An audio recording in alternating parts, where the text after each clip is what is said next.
Bagaimana kabarnya hari ini? Semoga student teacher semua dalam keadaan sehat. Nah, sekarang kita belajar tema 3, peduli terhadap makhluk hidup, subtema 1, hewan dan tumbuhan di lingkungan rumahku. Pembelajaran 2 dan 3. Nah, kita belajar tentang hak dan kewajiban memanfaatkan tumbuhan. Nah, kita tahu bahwa tumbuhan itu memiliki banyak manfaat. Nah, yaitu dapat dijadikan bahan makanan, sebagai bahan sandang, bahan obat-obatan, dan sebagai penghasil oksigen. Kita memiliki hak dan kewajiban terhadap tumbuhan. Kita berhak memanfaatkan tumbuhan untuk memenuhi kebutuhan. Kita juga memiliki kewajiban untuk memanfaatkan tumbuhan dengan bijak. Setiap hari kita menggunakan kertas untuk menulis. Tahukah student teacher bahan baku pembuatan kertas? Ya, kertas itu berasal dari batang pohon. Kita harus hemat saat menggunakan kertas. Jika kita tidak hemat dalam penggunaan kertas, banyak pohon yang ditebang. Penebangan pohon yang berlebihan itu dapat merusak lingkungan dan oksigen yang dihasilkan berkurang. Nah, sekarang kita belajar mengenai bagian-bagian tumbuhan. Nah, tumbuhan itu terdiri atas ada akar, batang, daun, bunga, buah, dan biji. Nah, tumbuhan itu ada yang tumbuhan berbunga dan ada juga tumbuhan yang tidak berbunga. Contoh tumbuhan berbunga, misalnya mawar, melati, anggrek, rambutan, durian, dan lain-lain. Contoh tumbuhan tidak berbunga yaitu suplir, paku ekor kuda, paku tanduk rusa, lumut, dan lain-lainnya. Nah, berikut ini teacher akan menjelaskan bagian-bagian tumbuhan serta fungsinya. Coba ya, simak penjelasan teacher berikut ini. Tumbuhan biji memiliki akar. Akar memiliki peran penting untuk kelangsungan hidup tumbuhan. Akar terdiri atas rambut atau bulu akar dan tudung akar. Bulu akar berfungsi untuk menyerap air dan mineral dari dalam tanah ke tumbuhan. Tudung akar berfungsi untuk melindungi akar pada saat menembus tanah. Fungsi akar adalah menunjang berdirinya tumbuhan, menyerap air dan mineral dari dalam tanah, menyimpan cadangan makanan, dan bernafas. Akar terbagi dua, yaitu akar tunggang dan akar serabut.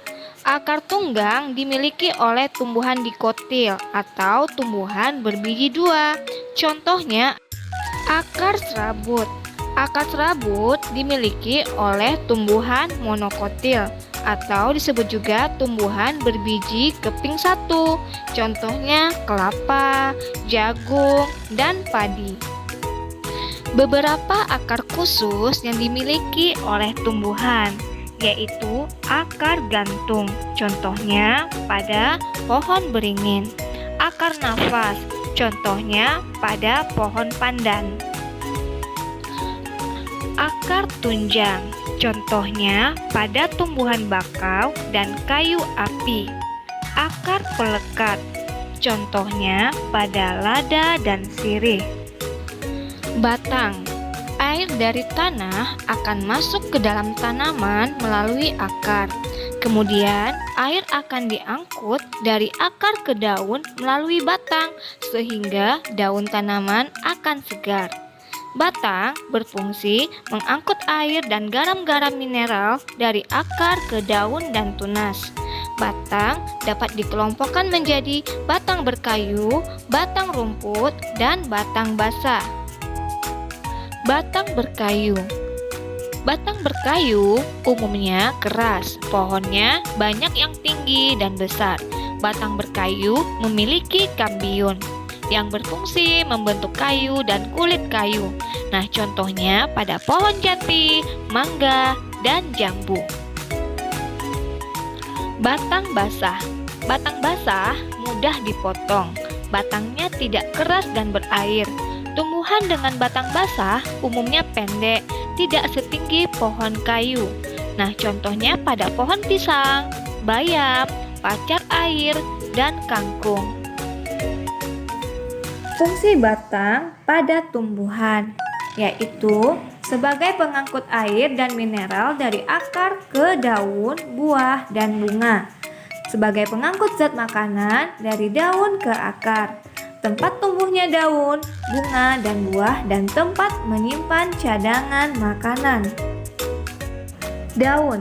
Bagian daun terdiri atas tangkai, helai daun, dan tulang daun. Helai daun umumnya berwarna hijau, tetapi ada juga yang tidak berwarna hijau.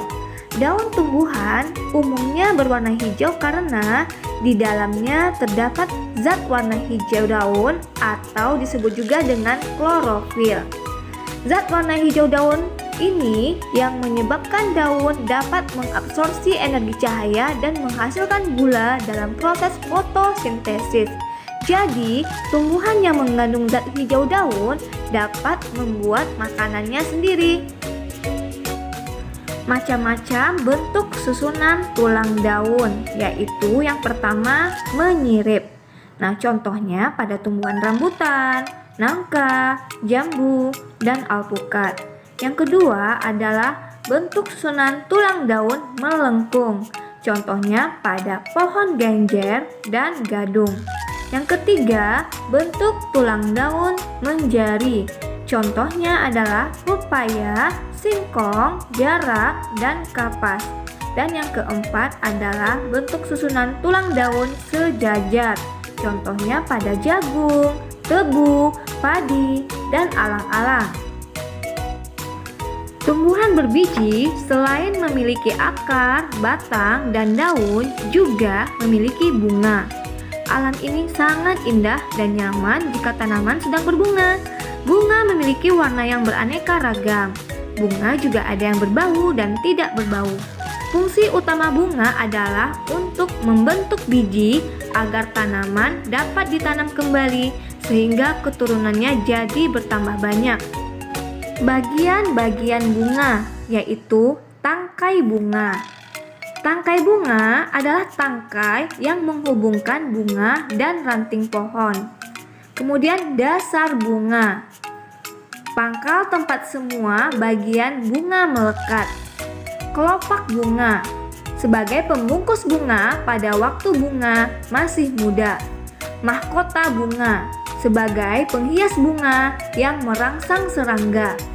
Benang sari adalah alat kelamin jantan dan ujung benang sari disebut kepala sari. Putik bunga adalah alat kelamin betina. Ujung putik disebut kepala putik. Bagian putik yang paling panjang itu disebut sebagai tangkai putik.